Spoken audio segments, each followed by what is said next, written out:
Olá, muito boa tarde. Você acompanha agora as principais notícias do Brasil e do mundo desta segunda-feira.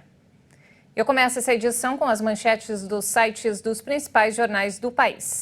Na Folha de São Paulo, China, mudança climática. Seca em Rio revela estátuas budistas de 600 anos. Semanas de estiagem também têm trazido à tona tesouros submersos na Europa.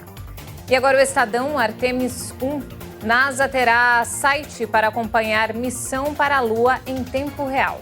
A partir do dia 28 de agosto, a NASA colocará no ar a página Aron. Será possível ver dados como a posição da nave e sua velocidade, distância da Terra e da Lua. E no valor econômico, o Brasil e a Aliança de Países atacam o plano da União Europeia de barrar commodities ligados a desmatamento. O Bloco Europeu alega que desmatamento e degradação florestal estão no centro de duas crises planetárias: perda da biodiversidade e mudança climática. E por fim, o Globo, Rússia acusa forças ucranianas de matarem filha do guru de Putin. Mulher de 43 anos é acusada pelos russos de realizar atentado que matou Daria Dugina e fugir para a Estônia em seguida. Segundo Putin, crime foi desprezível e cruel.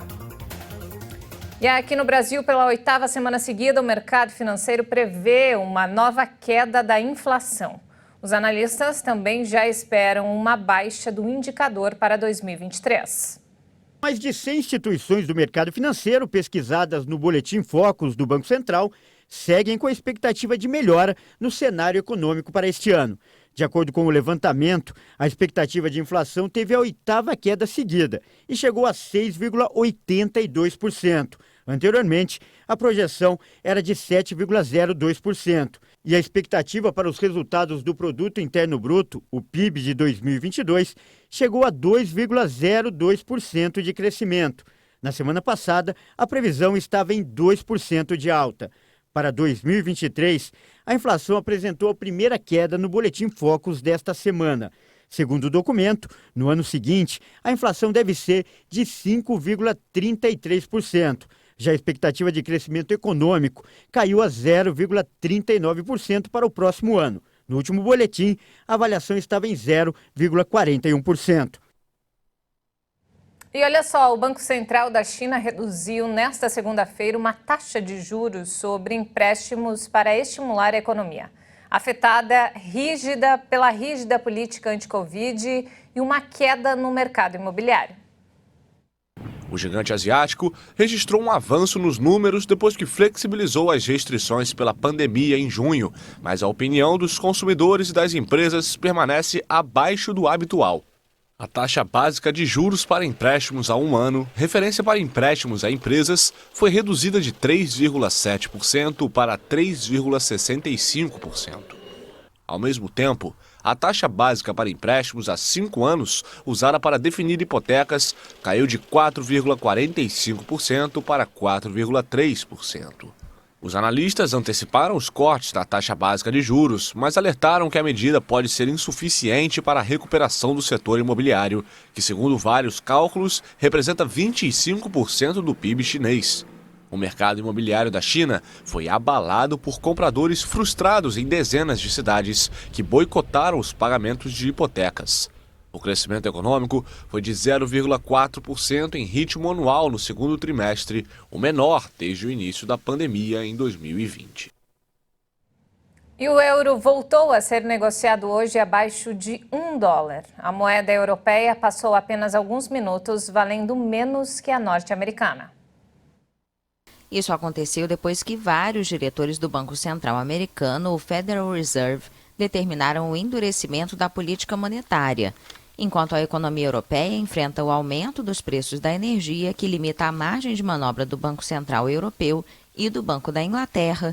O euro registrava queda de 0,29% a $1,0008 às 5h50 no horário de Brasília, depois de ser negociado a $0,9990, um nível que não era registrado desde meados de julho. O euro se aproxima de sua menor cotação do ano, a $0,9952. Se a moeda única europeia for negociada abaixo deste valor, atingirá uma cotação que nunca foi registrada desde 2002, quando entrou em circulação. Nos Estados Unidos, apesar das previsões de algumas autoridades financeiras de que o Fed reduziria o ritmo de aumentos, vários membros da instituição insistiram que o aumento nas taxas vai prosseguir. E a Ucrânia afirmou nesta segunda-feira que quase 9 mil soldados morreram desde o início da invasão russa. Muitos que escaparam da morte vão carregar sequelas do terror vivido na guerra. Esta semana, o conflito no leste europeu completa 6 meses sem perspectivas de um fim próximo. O número divulgado pelo general Valery Zaluzny parece ser o primeiro fornecido pelo alto escalão militar da Ucrânia desde a invasão da Rússia em 24 de fevereiro. Zaluzny disse ainda que as crianças ucranianas precisam de atenção especial porque seus pais seguiram para a linha de frente e provavelmente estão entre os 9 mil heróis que morreram. Esta é uma das poucas declarações de autoridades ucranianas sobre baixas militares do país na guerra, iniciada pela Rússia em 24 de fevereiro. Apesar da ampla cobertura jornalística e nas redes sociais, as duas partes não costumam divulgar números oficiais de mortes de militares. O número anterior era de meados de abril, quando o presidente Volodymyr Zelensky anunciou que até 3 mil militares ucranianos morreram e que quase 10 mil ficaram feridos desde o início da ofensiva russa. Muitos que sobrevivem aos horrores da guerra acabam carregando sequelas permanentes. É o caso do militar Vladislav, que viveu o inferno do cerco de Mariupol. Teve uma perna amputada e passou semanas em cativeiro.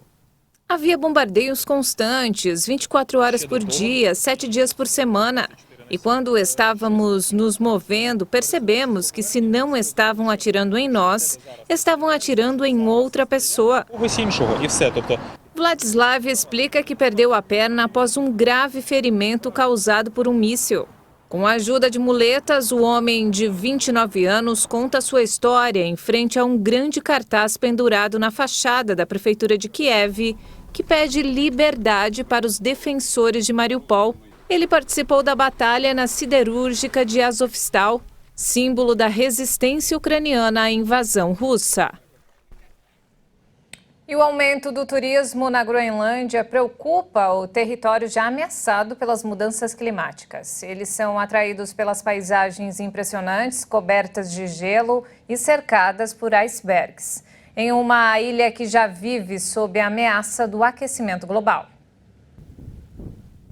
Na Groenlândia, icebergs e geleiras se estendem até onde a vista alcança. Na costa oeste, turistas se maravilham com o fiord de Ilulissat, na Baía de Disco, patrimônio mundial da Unesco desde 2004. Uau! Visual!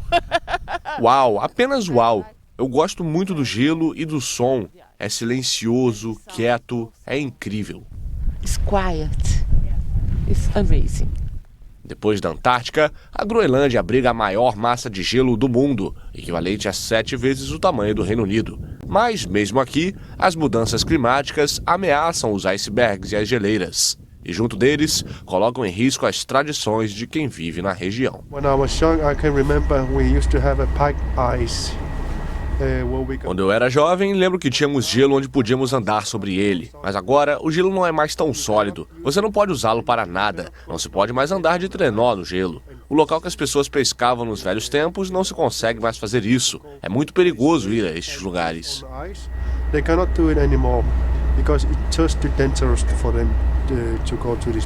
Desde a década de 1980, a temperatura média da ilha aumentou 1,5 graus Celsius a cada 10 anos, tornando a Groenlândia uma das regiões de aquecimento mais rápido do mundo. À medida que a região se encontra na linha de frente da crise climática, mais e mais turistas se reúnem para ver esse mundo glacial antes que ele desapareça. O prefeito de Ilulissat está feliz que a cidade recebeu mais de 50 mil visitantes no ano passado, mas também quer limitar o número de estrangeiros. One ship max, one day, Um navio no máximo por dia, no máximo 1.000 turistas por navio. Não queremos ser como a Islândia, não queremos turismo de massa. Queremos controlar o turismo aqui. Não temos capacidade para atender tanta gente. É preciso lembrar que somos apenas 5.000 pessoas morando aqui em Ilulissat. Os turistas podem deixar a ilha com o desejo de não fazer parte do problema, mas permanecem no centro de um dilema sem solução. Os gases do efeito estufa que emitem nas viagens de avião ou barco contribuem diretamente para a destruição do meio ambiente. De acordo com estimativas científicas, se todo o gelo que cobre a Groenlândia derreter, o nível do mar no mundo subiria a mais de 7 metros. E não temos mais tempo, essa edição fica por aqui. Mais informações ao longo da nossa programação. Obrigado pela companhia e ótimo início de semana para você. Até mais.